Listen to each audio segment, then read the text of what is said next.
నమస్కారం news vision కు స్వాగతం. ముందుగా సిటీ కేబుల్ ప్రేక్షకులకు సంక్రాంతి శుభాకాంక్షలు.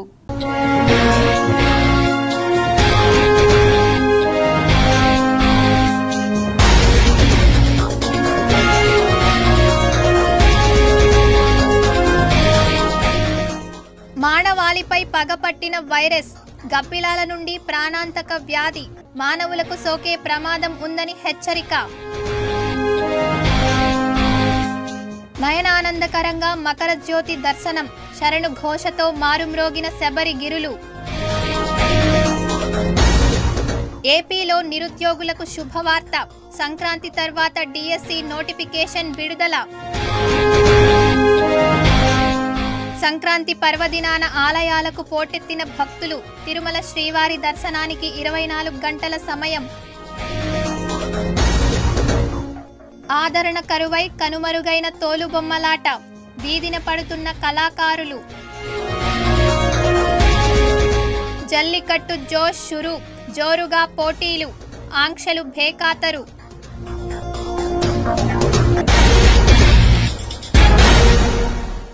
ఇక వార్తల్లోని వివరాలు చూద్దాం. ఉత్తరాయణాన్ని పుణ్యకాలం అనడానికి దాని విశిష్టతే కారణమని పురాణాలు ఘోషిస్తున్నాయి. మకర సంక్రాంతి పుణ్యకాలంలో పితృదేవతలకు తర్పణాలు ఇస్తే వారికి విష్ణులోక ప్రాప్తి కలుగుతుందని పురాణాలు చెబుతున్నాయి. మనం నిద్ర లేవగానే ఇంటి తలుపులు తీసినట్టే ఉత్తరాయణం ప్రారంభమైన మకర సంక్రాంతి రోజున దేవతలు నిద్ర లేవడంతో ఈ 6 నెలలు స్వర్గద్వారాలు తెరిచి ఉంటాయి. వాస్తవానికి ప్రతి సంక్రాంతికి పితృతర్పణాలు ఇవ్వాలి. ముఖ్యంగా మకర సంక్రాంతికి తప్పకుండా పితృదేవతలను తలుచుకోవాలని చెప్పడం వెనుక ఉన్న ఉద్దేశం కూడా ఇదే. ఉత్తరాయణాన్ని పుణ్యకాలం అనడానికి దాని విశిష్టతే కారణం. భారతీయ సంస్కృతికి మూలమైన వేదాలు, సంస్కృత భాష ఉత్తరాదిన పుట్టాయి.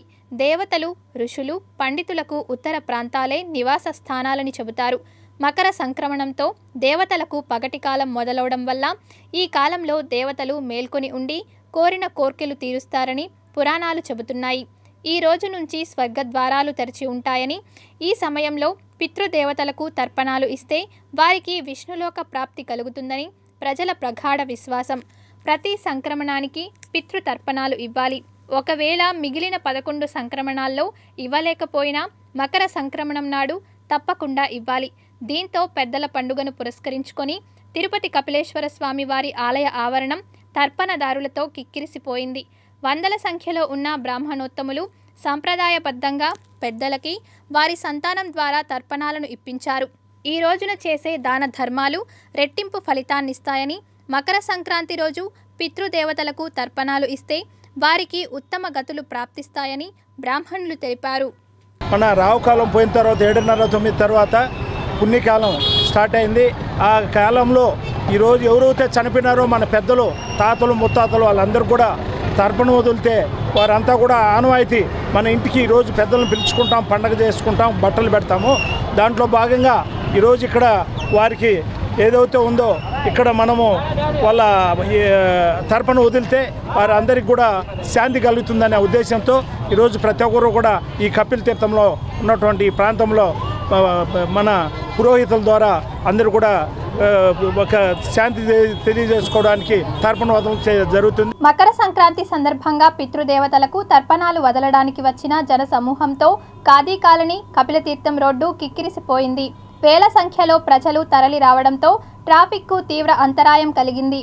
పండుగ పూట కూడా రోడ్డుపైన గంటల కొద్దీ నిరీక్షించాల్సి వచ్చిందని పలువురు ఆగ్రహం వ్యక్తం చేశారు. సంక్రాంతి పండుగ సందర్భంగా ప్రతి ఏటా తిరుపతిలోని ప్రజలు పెద్దలకు తర్పణాలు వదలడానికి స్థానిక కపిలేశ్వర స్వామి వారి ఆలయానికి వేల సంఖ్యలో వస్తారు. అయితే తర్పణదారుల రద్దీ ప్రతి సంవత్సరం పెరుగుతూనే ఉంది. దీన్ని దృష్టిలో పెట్టుకుని అధికారులు గాని, స్థానిక ప్రజాప్రతినిధులు గాని కనీస సౌకర్యాలను కూడా సమకూర్చకపోవడంతో ప్రజలు అవస్థలు పడ్డారు. వేల సంఖ్యలో ప్రజలు తరలి రావడంతో ట్రాఫిక్కు తీవ్ర అంతరాయం ఏర్పడింది. ఎక్కడ పడితే అక్కడ వాహనాలు పార్క్ చేయడంతో రాకపోకలు పూర్తిగా స్తంభించిపోయాయి. వచ్చిన తర్పణదారుల కోసం కనీసం క్యూ లైన్ కూడా లేదు. వెళ్లే వాళ్ళు వెళ్తుంటే, వచ్చేవాళ్ళు వస్తుంటే Tirumala bypass road, Kapilatheertham, Nandi circle, khadi colony ప్రాంతాలు గందరగోళంగా తయారైంది. కనీసం చలువ పందిళ్లు లేక, త్రాగునీరు లేక, ఎండ తీవ్రత ఎక్కువగా ఉండడంతో పిల్లలతో వచ్చిన వారు అనేక ఇబ్బందులు పడ్డారు. అదే రంజాన్, బక్రీద్ వంటి పర్వదినాలకు, జల్లికట్టు లాంటి వేడుకలకు బందోబస్తు పేరుతో వారం రోజుల ముందు నుంచే హడావిడిగా ఏర్పాట్లు చేసే అధికారులు, ప్రజాప్రతినిధులు మకర సంక్రాంతి రోజున వచ్చే తర్పణదారుల కోసం ఎందుకు కనీస ఏర్పాట్లను చేయడం లేదని స్థానిక ప్రజలు ప్రశ్నిస్తున్నారు. హిందువులు అత్యంత పవిత్రంగా భావించి పెద్దలకు, పూర్వీకులకు సమర్పించే పితృదేవతల తర్పణాలకు ఏర్పాట్లు చేయాలని కోరుతున్నారు.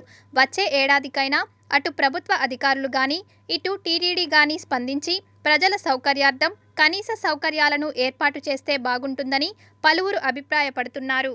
తర్పణాలు వదలడం అంటే రోడ్లలో కూర్చొని ఎక్కడ పడితే అక్కడ చెప్పులు వేసుకొని తొక్కిసలాడుకుంటా వాహనాలు పెట్టేసి ఉమ్మి వేస్తూ ఆడంతా కూడా వ్యర్థ పదార్థాలంతా కూడా అక్కడే పోయేస్తున్నారు. అక్కడ కూర్చొని పితృదేవతలకు తర్పణాలు వదలడం నేను నిజంగా నేరుగా చూసి చాలా బాధేసిందండి. ఈరోజు ఆవేదనతో చెప్తున్నాను, నగరపాలక సంస్థ అధికారులు ఎందుకు మీరు సరైనటువంటి ఏర్పాట్లు కపిల్ తీర్థం వద్ద చేయలేదు. ఆడ టోల్ గేట్ మాత్రం నగరపాలక సంస్థ అధికారులు వసూలు చేస్తారు. వాహనాలు పెడితే మాత్రం 50 రూపాయలు, 100 రూపాయలు. మరి ఈరోజు పెద్దల పండక్కి అక్కడికి తర్పణాలు వదులుతారని చెప్పి తెలియదండి అధికారులకి. మీరు రేపు రాబోయే సంవత్సరంలో అయినా దయచేసి ఆ అటవీ శాఖ గెస్ట్ హౌస్ ప్రాంతం ఏదైతే ఉందో అక్కడ మీరు రేకుల షెడ్లు వేసి అక్కడ ఒక పవిత్రమైనటువంటి స్థలం కపిల్ తీర్థం, అక్కడ తర్పణాలు వదిలేకి దానికి ప్రజలకి సౌకర్యంగా ఏర్పాట్లు చేయాలని చెప్పి నేను డిమాండ్ చేస్తున్నానండి. మౌలిక సదుపాయాలు, నీళ్లు లేవు, కూర్చునేదానికి స్థలం లేదు, వాహనాలంతా పెట్టేశారు. దానిలో మళ్ళా నగరంలోని ప్రముఖులంతా కూడా అక్కడికే వెళ్తారు. ఆ వెళ్ళినప్పుడు వాళ్ళకి వేరే సపరేట్ లైన్. మళ్ళా ముఖ్యంగా ఈ కపిలేశ్వర స్వామి గుడి దగ్గర తర్పణాలు తిరుపతి పుర ప్రజలందరూ ఇచ్చేసి ఇక్కడ చేస్తున్నారు. ఇక్కడ చాలా రద్దీ అవుతున్నది. దానికి అనుగుణంగా ఏర్పాట్లు కూడా ఇక్కడ స్థానిక అధికారులు, మళ్ళీ తిరుమల తిరుపతి దేవస్థానం వారు కూడా ఈ మంచిగా ఏర్పాట్లు చేస్తే బాగుంటుంది. ఇప్పుడు చూడండి, చాలా రద్దీగా ఉంది. లోపల పోయేదానికి వచ్చేదానికి కూడా చాలా ఇబ్బందికరంగా ఉన్నది. అలా లేకుండా కొంచెం మంచి వసతి కల్పించి తర్పణం వదిలేదానికి బాగా ఏర్పాట్లు చేస్తే బాగుంటుందని నా మనవి. దాన్ని పరిశీలించడంగా నేను కోరుతున్నాను. తిరుపతి జిల్లా చంద్రగిరి మండలం నారావారిపల్లెలో సంక్రాంతి శోభ సంతరించుకుంది. సంక్రాంతి పర్వదినాన మాజీ ముఖ్యమంత్రి నారా చంద్రబాబు నాయుడు కుటుంబ సభ్యులతో కలిసి స్వగ్రామం నారావారిపల్లెలో పండుగను సంతోషంగా జరుపుకున్నారు. సంక్రాంతి సందర్భంగా నారా, నందమూరి కుటుంబాలు నారావారిపల్లెలో పండుగను జరుపుకోవడం ఆనవాయితీగా వస్తోంది.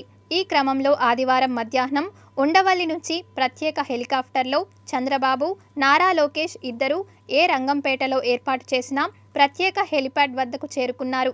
చంద్రబాబు సతీమణి నారా భువనేశ్వరి, నందమూరి జయకృష్ణ, బాలకృష్ణ సతీమణి వసుంధర, నారా దేవాంశ్ 2 రోజుల క్రితమే నారావారిపల్లెకు చేరుకున్నారు. పండుగ సందర్భంగా నారావారిపల్లెలో సాంస్కృతిక కార్యక్రమాలు ఆకట్టుకున్నాయి. హరిదాసు కీర్తనలు, ముగ్గుల పోటీలు, ఆటపాటలతో సందడి వాతావరణం నెలకొంది. ఆటపాటల్లో గెలుపొందిన చిన్నారులకు బహుమతులు ప్రదానం చేశారు. అంతకుముందు దివంగత తల్లిదండ్రులకు, మామ ఎన్టీఆర్కు చంద్రబాబు నివాళులు అర్పించారు. ఆ తర్వాత నారావారి కులదైవమైన నాగాలమ్మకు చంద్రబాబు, బాలకృష్ణ కుటుంబ సభ్యులతో కలిసి ప్రత్యేక పూజలు చేశారు. ఆంధ్రప్రదేశ్ ప్రభుత్వం నిరుద్యోగులకు గుడ్ న్యూస్ చెప్పింది. సంక్రాంతి తర్వాత డిఎస్సి నోటిఫికేషన్పై కీలక ప్రకటన ఉంటుందని విద్యాశాఖ మంత్రి బొత్స సత్యనారాయణ తెలియజేశారు. ఇప్పటికే ముఖ్యమంత్రి జగన్మోహన్ రెడ్డితో రాష్ట్రంలోని అన్ని జిల్లాల్లో ఉన్న డిఎస్సి ఖాళీల గురించి చర్చించినట్లు తెలిపారు. మొత్తం పోస్టుల సంఖ్య, ఉద్యోగాల భర్తీపై విధి విధానాలను త్వరలోనే తెలియజేస్తామని మంత్రి బొత్స అన్నారు. ముఖ్యంగా డిఎస్సి సంబంధించి కమిటీ జరపాలి, ఎంతమంది జరపాలి, వినిపించారు ఏమన్నారంటే అది జరపాలి, దాని మీద కులకృషంగా చర్చమని చెప్పారు. పండుగ సందర్భంగా ఎవరైతే డిఎస్సికి కావాలని నిరీక్షిస్తున్నారో వాళ్ళందరికీ కూడా మరి పండుగ అయినట్టునే దాని మీద ఒక మంచి వార్తని రాబోతున్న విషయాన్ని మీ ద్వారా తెలియజేస్తాం. పవిత్రమైన ధనుర్మాసం ఆదివారం ముగియడంతో సోమవారం ఉదయం నుండి తిరుమల శ్రీవారి ఆలయంలో సుప్రభాత సేవ పునః ప్రారంభమైంది. గతేడాది డిసెంబర్ 17వ తేదీ తెల్లవారుజామున నుండి ధనుర్మాస ఘడియలు ప్రారంభం కావడంతో శ్రీవారి ఆలయంలో సుప్రభాతం స్థానంలో గోదా తిరుప్పావై పారాయణం కొనసాగింది. అయితే జనవరి 14వ తేదీ ధనుర్మాస ఘడియలు పూర్తి కావడంతో నేటి నుంచి యథాప్రకారంగా శ్రీవారి ఆలయంలో సుప్రభాత సేవ నిర్వహించారు. తిరుమల శ్రీవారి ఆలయంలో నిన్నటితోటి ధనుర్మాసం పూర్తి అయిపోయింది. నిన్నటి వరకు 30 రోజుల ముందు నుంచి నిన్నటి వరకు ధనుర్మాసంలో శ్రీవారి ఆలయంలో సుప్రభాత సేవకు బదులుగా తిరుపల్లి ఎలిచి పాసురాలతోటి స్వామివారిని మేల్కొల్పడం, కృష్ణస్వామికి ఏకాంత సేవ నిర్వహించడం ఇట్లాంటి కార్యక్రమాలు జరుగుతూ ఉన్నాయి. నేటి నుంచి యథావిధిగా శ్రీవారి ఆలయంలో సుప్రభాత సేవ, సుప్రభాత శ్లోకాలతో ప్రారంభమయ్యాయి. ఈరోజు రాత్రి కూడా ఏకాంత సేవకి భోగ శ్రీనివాసమూర్తి వారే వేయించేస్తారు. ధనుర్మాసం 30 రోజులు ఏకాంత సేవలో భోగ శ్రీనివాసమూర్తికి బదులుగా శ్రీ కృష్ణస్వామి వారికి ఏకాంత సేవ నిర్వహించబడుతూ ఉన్నది. ఈ రోజు నుంచి యథావిధిగా సుప్రభాత సేవ, సాయంకాలం ఏకాంత సేవలో భోగ శ్రీనివాసమూర్తికి ఏకాంత సేవ నిర్వహించబడుతుంది. శ్రీకాళహస్తీశ్వర ఆలయంలో సంక్రాంతి కనుమ పండుగ సందర్భంగా స్వామి అమ్మవార్లకు అభిషేకాలను ఏకాంతంగా నిర్వహించనున్నట్లు ఆలయ అధికారులు తెలిపారు. సంక్రాంతి పండుగ సందర్భంగా సోమవారం ఉమాదేవి సమేత చంద్రశేఖర స్వామి కొలువుదీరిన త్రిశూలం గిరి ప్రదక్షిణకు బయలుదేరుతారని వివరించారు. కనుమ పండుగ రోజున శ్రీ జ్ఞానప్రసూనాంబిక సమేత సోమస్కందమూర్తి ఉత్సవమూర్తులు గిరి ప్రదక్షిణకు మంగళవారం ఉదయం 7:30 బయలుదేరుతున్నట్లు తెలిపారు. ఈ సందర్భంగా ఆలయంలో స్వామి అమ్మవార్లకు ఏకాంతంగా అభిషేకాలు జరుపుతామన్నారు.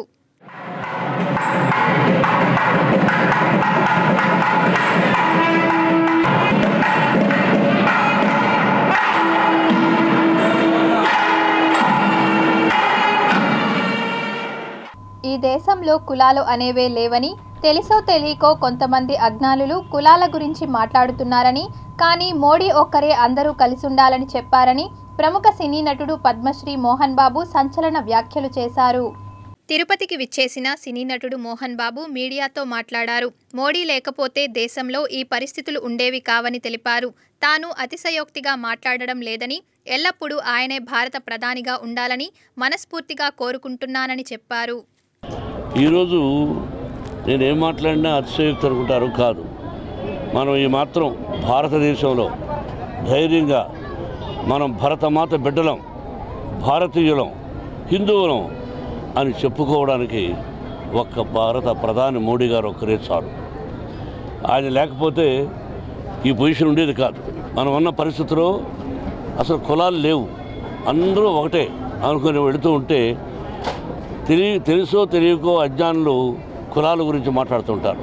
కానీ మన భారత ప్రధాని ప్రతి ఒక్కరూ ఒకటే, మనకు కలిసి ఉండాలి అని చెప్పి ఇటువంటి ప్రోగ్రాములు అక్కడ అయోధ్య అదొక చరిత్ర. ఆయన చేస్తున్నవి ఎన్నో ఉన్నాయి. అటువంటి భారత ప్రధాని మనకు ఎల్లప్పుడూ ఆయన 100 సంవత్సరాలు ఆయురారోగ్యంతో ఉండి ఎల్లప్పుడూ ఆయనే మనకు భారత ప్రధానిగా ఉండాలని నేను మనసా వాచా కోరుకుంటున్నాను. ఆయన భారత ప్రధాని కాకముందే నేను పార్క్ హయాత్ హోటల్ కలిసి మా కుటుంబం అంతా, సార్ మీరు భారత ప్రధాని కావాలని కోరుకుంటున్నాను అన్నాం. ఎందుకు అన్నాడు. అంటే దానికి ఎగ్జాంపుల్స్ కొన్ని చెప్పి ఇది సార్ అన్నాం. ఎస్ యువర్ కళాకార్, I appreciate, let us see by God grace అన్నారు. ఆయన ఆ విధంగా 2 సార్లు విజయాన్ని సాధించారు, మళ్ళీ విజయాన్ని సాధించబోతున్నారు. సంక్రాంతి వచ్చేసింది, సంబరాలు తెచ్చింది. ఉమ్మడి చిత్తూరు జిల్లా జల్లికట్టు ఫీవర్తో వేడెక్కిపోతోంది. పలుచోట్ల జల్లికట్టు సంబరాలు ఘనంగా ప్రారంభమయ్యాయి. సంక్రాంతిని పురస్కరించుకొని జల్లికట్టు నిర్వహిస్తారు. పశువులను అందంగా అలంకరించి వాటి కొమ్ములకు పలకలు కట్టారు. జల్లికట్టు కోసం ఎద్దులు కట్లు తెంచుకొని రంకెలు పెట్టాయి. ఇక పొగరుబోతు గిత్తల కొమ్ములు వంచి తమ సత్తా చాటేందుకు రంగంలోకి దిగారు యువకులు. జల్లికట్టు అంటే ఠక్కున గుర్తు వచ్చే తిరుపతి జిల్లాలోని చంద్రగిరి. ఈ నియోజకవర్గంలోని రామచంద్రాపురం మండలం అనుపల్లి గ్రామంలో భోగి తొలి రోజే జల్లికట్టు ఆటలు జోరుగా జరుగుతున్నాయి. పోలీసుల ఆంక్షలను సైతం పట్టించుకోకుండా ఎన్ని ఆంక్షలున్నా ఈ సంక్రాంతి 4 రోజుల పాటు ఎద్దులతో పోటీ పడతారు ఇక్కడి యువకులు. అనుపల్లి గ్రామంలో జరిగే జల్లికట్టు ఉత్సవంలో వందల సంఖ్యలో యువకులు పాల్గొన్నారు.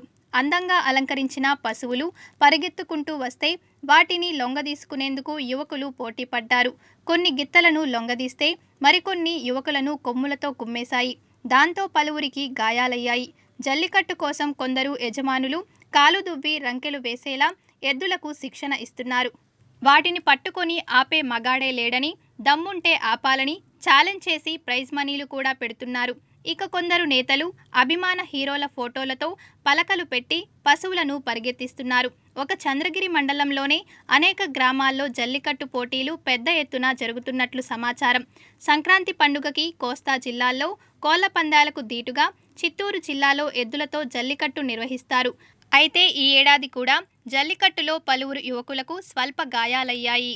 తిరుమల శ్రీ వెంకటేశ్వర స్వామివారి పార్వేట ఉత్సవం మకర సంక్రాంతి పర్వదినం మరుసటి రోజున కనుమనాడు జనవరి 16న అత్యంత వైభవంగా జరగనుంది.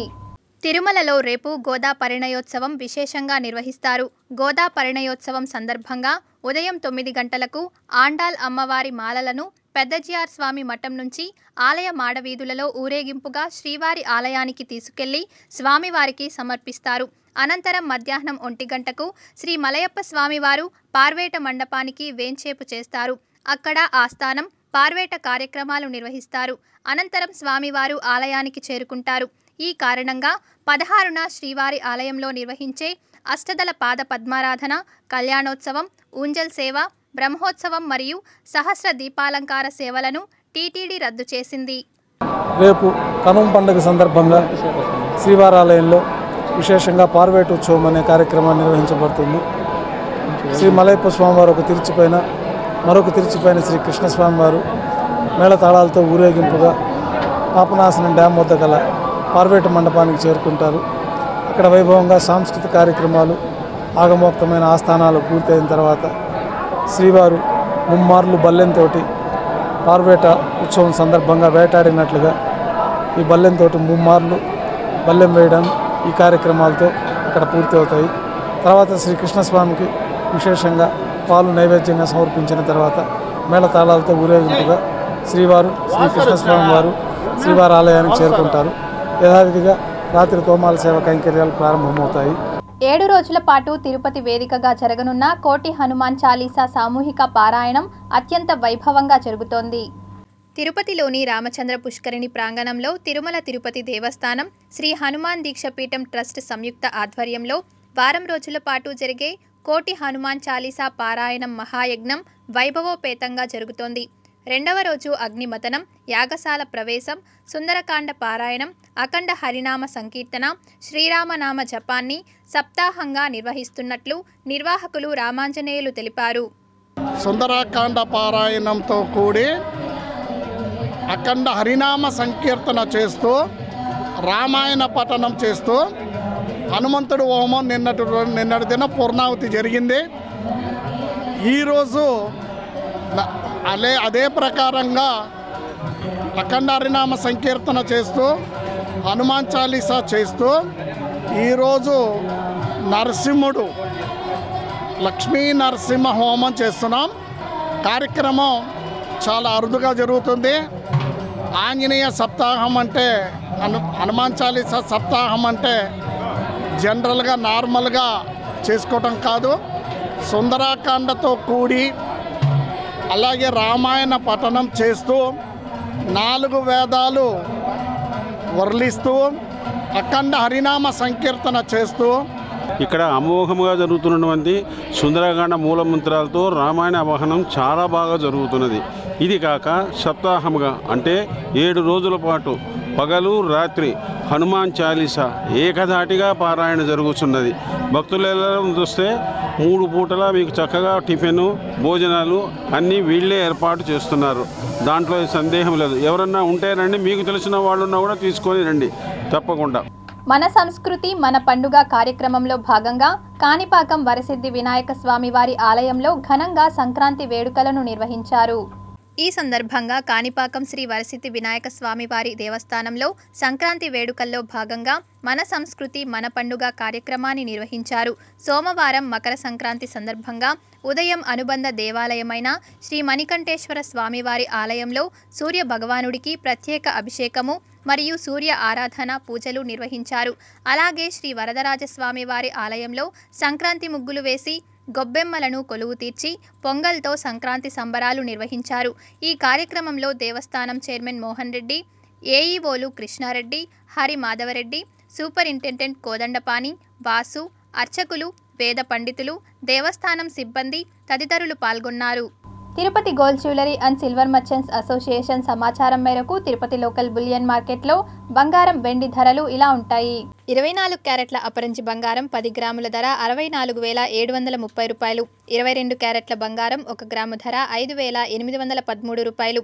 వెండి 1 కేజీ ధర 74,000 రూపాయలు. రిటైల్ వెండి 1 గ్రాము ధర 76 రూపాయలుగా ఉంటుంది. వార్తలు ముగించే ముందు ముఖ్యాంశాలు మరోసారి.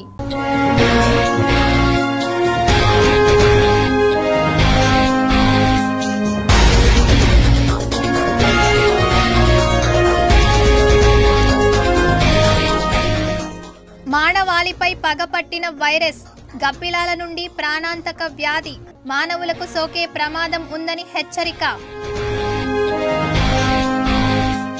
నయనానందకరంగా మకర జ్యోతి దర్శనం, శరణు ఘోషతో మారుమ్రోగిన శబరి గిరులు. ఏపీలో నిరుద్యోగులకు శుభవార్త, సంక్రాంతి తర్వాత డిఎస్సి నోటిఫికేషన్ విడుదల. సంక్రాంతి పర్వదినాన ఆలయాలకు పోటెత్తిన భక్తులు, తిరుమల శ్రీవారి దర్శనానికి 24 గంటల సమయం. ఆదరణ కరువై కనుమరుగైన తోలుబొమ్మలాట, వీధిన పడుతున్న కళాకారులు.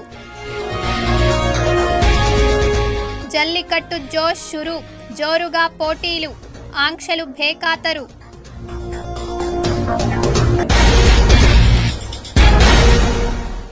ఈ వార్తలు ఇంతటితో సమాప్తం. సమగ్ర సమాచారంతో న్యూస్ విషన్లో మళ్ళీ కలుద్దాం. అంతవరకు సెలవు. నమస్కారం.